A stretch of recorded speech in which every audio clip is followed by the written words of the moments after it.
Bonjour et bienvenue dans la classe de lecture 502. La lecture et écriture en salle de classe.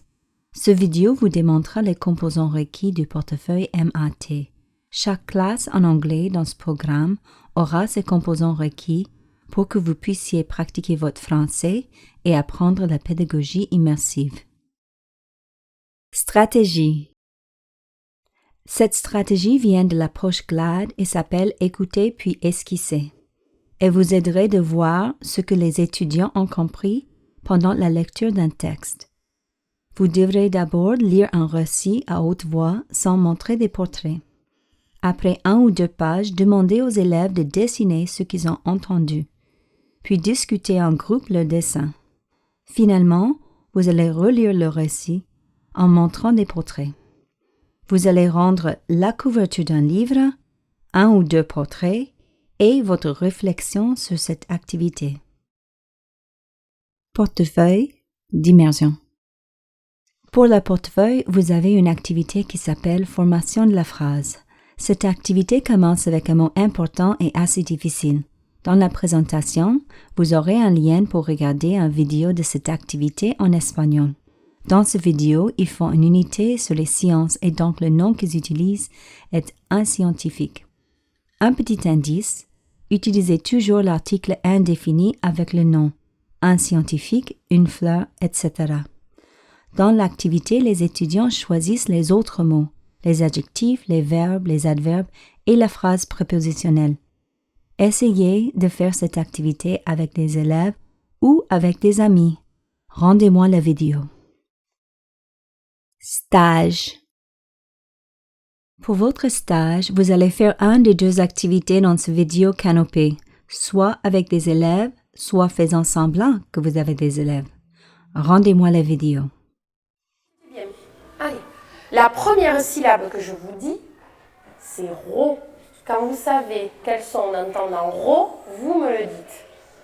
Alors, est-ce que tu es prêt, Michael? Ro. Quel bruit tu entends dans ro? Tu entends le O et quoi? O. Ro. Oui, vas-y. Dis-le ce que tu viens de dire. Alors.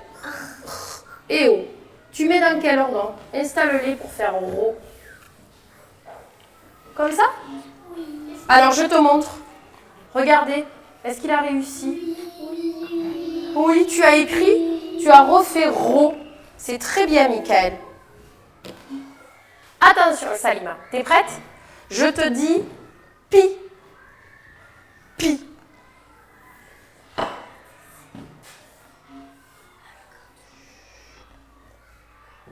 Tu peux nous expliquer?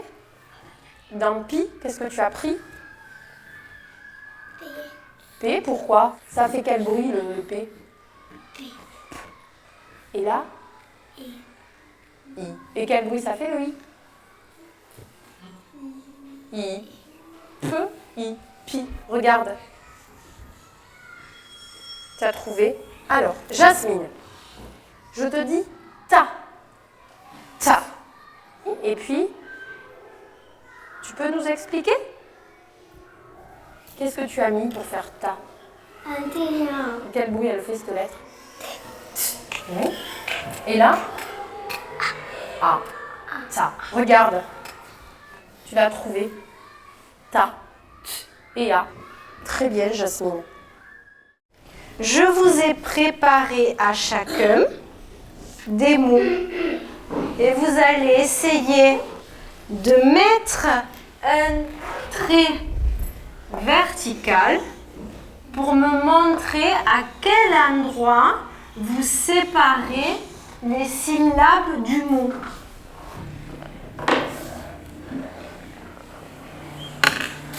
Tu peux me lire le premier mot? Jouer. Il y a combien de syllabes dans jouer? 2. 2. Alors la première, elle s'appelle comment? Joue. Joue. Et où est-ce que tu as coupé alors pour mettre la première? La première syllabe, elle s'écrit comment? Avec le J, O, U. D'accord. Et tout ça, ça fait quoi déjà? Joue. Joue. D'accord. Joue. Et tu m'as dit qu'elle avait une deuxième. Comment elle s'appelle la deuxième? Et. Et. Alors comment il s'écrit le E là? E-T. D'accord. Est-ce que tu peux me le lire ce mot? Lionceau. Lionceau. Alors, il y a combien de syllabes dans ce mot? 3. 3. Alors, est-ce que tu peux me donner le nom de chacune d'entre elles? Li, on So. et so. Et la dernière, comment on a fait pour l'écrire, la dernière alors? CES. Et il y a combien de sons dans cette syllabe? 2.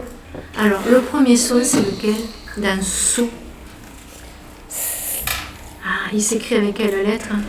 C. Et le deuxième son O. qui est collé, c'est le son O. Et il s'écrit comment, là? E. Pour réviser, voici les 3 composants requis pour lecture 502. La stratégie pour ce cours s'appelle « Écouter puis esquisser ». Pour votre portefeuille d'immersion, nous allons faire une activité qui s'appelle « La formation de la phrase » qui démontrera comment le syntaxe français diffère que celui de l'anglais. Finalement, pour votre stage, vous allez faire vos propres vidéos où vous démontrez la segmentation des mots en syllabes. Encore, savez-vous que la langue ainsi que l'approche pédagogique diffèrent de l'anglais?